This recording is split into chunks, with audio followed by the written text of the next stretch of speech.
राज्यामधील माळेगाव सहकारी साखर कारखान्याची पंचवार्षिक निवडणूक होते आणि बहुचर्चित अशी या निवडणुकीकडे सर्वांचेच लक्ष लागलंय। या निवडणुकीमध्ये पहिल्यांदाच उपमुख्यमंत्री अजित पवार यांनी ब वर्ग गटातून उमेदवारी दाखल केली आणि आपण बघितले की आज मतमोजणीची प्रक्रिया पार पडत असताना पहिला निकाल लागला तो ब वर्गाचा। 101 मतदान या ब वर्गासाठी झालं होतं आणि यामधून विरोधी गटामध्ये जे उभे होते भालचंद्र देवकाते यांना 10 मतं मिळालेली आहेत आणि अजित पवार यांना 91 मते मिळालेली आहेत। आतापर्यंत जी मतमोजणी सुरू आहे याचा संपूर्ण कुठल्याही गटाचा निकाल आपल्या हाती लागला नाही, परंतु अजित पवार गटाचे जे अनुसूचित जमाती या प्रवर्गामधून जे रतन भोसले होते हे आघाडीवर असल्याचे आपल्याला कळतंय, नितीन कुमार शेंडे हे आघाडीवर असल्याचं कळतंय।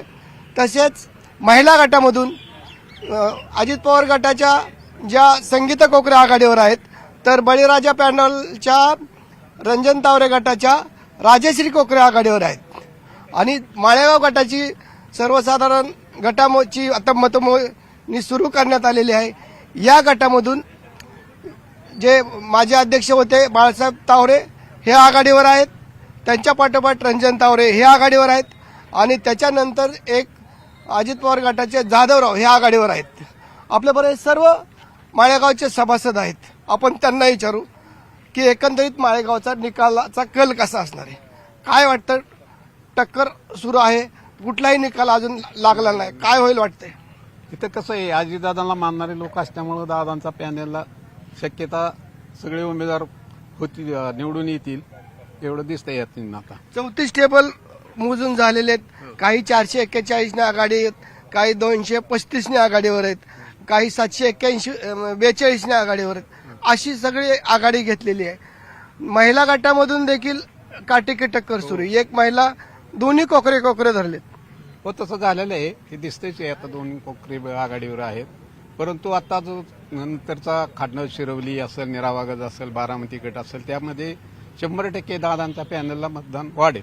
आपण बघितलं की दादांनी भाषणामध्ये सांगितलं होतं पॅनल टू पॅनल मतदान करा, परंतु या ठिकाणी क्रॉस वोटिंग भरपूर झालेलं दिसतंय, समोर येतच झालेलंच आहे।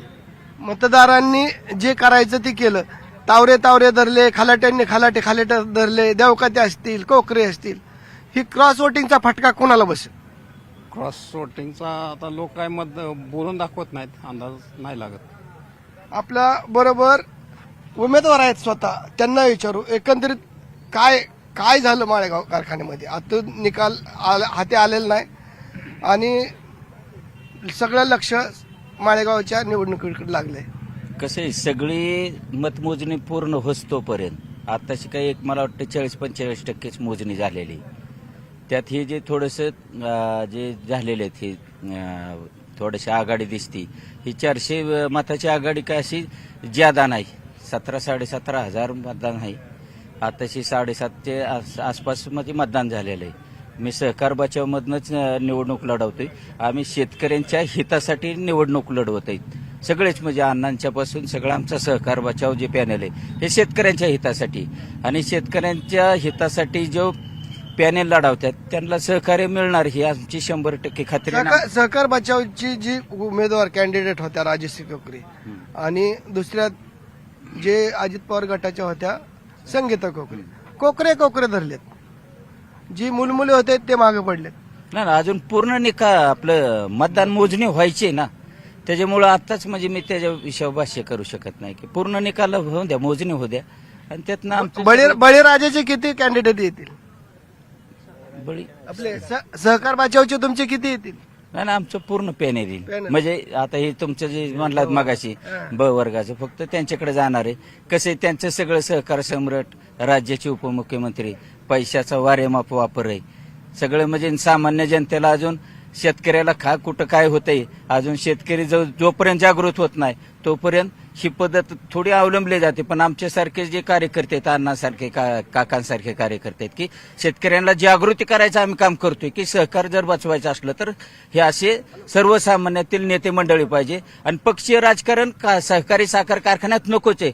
राज्याचे जे उपमुख्यमंत्री जर सहकारी कारखान्यात जर तुम्ही जर उतरवत असता, पक्षीय राजकारण खेळत असलात तर हे चुकीचंच आहे ना. सहकार कसं वाचणार? काय काय आता हे म्हणतात की दादाने उतरायला नव्हतं पाहिजे. बरोबर आहे की दादांनी नव्हतंच उतरायला पाहिजे.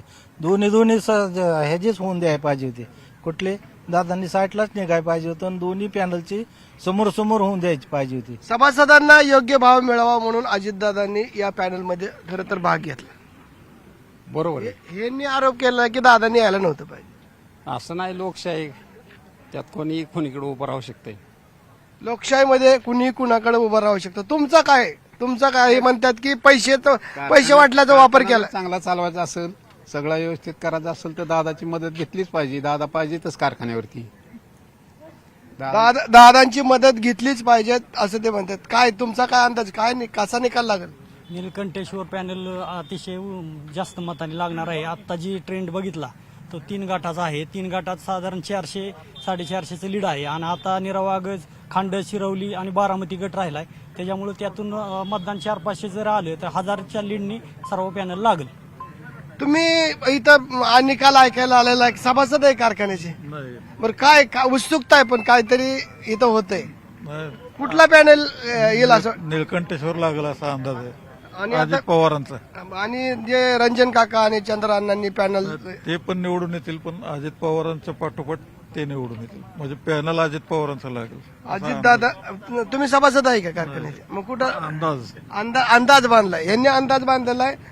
आणि एकंदरीत आपण बघतो की सर्व टाकलाय. पेट्या काय केलं, बूथ फोडलं. आणखी बूथवाज पेट्या, बाबा आमचं बाबा पेट्यात आम्हाला कळलं असं बोललं सगळं. त्याच्यामुळे लोकांवर बऱ्यापैकी दबाव आला. पेट्या बघितल्या, कडे बंदोबस्त आपण बघतो इथं पोलिसांचा. सगळं म्हणजे सीसीटीव्ही कॅमेरे लावलेले आहेत.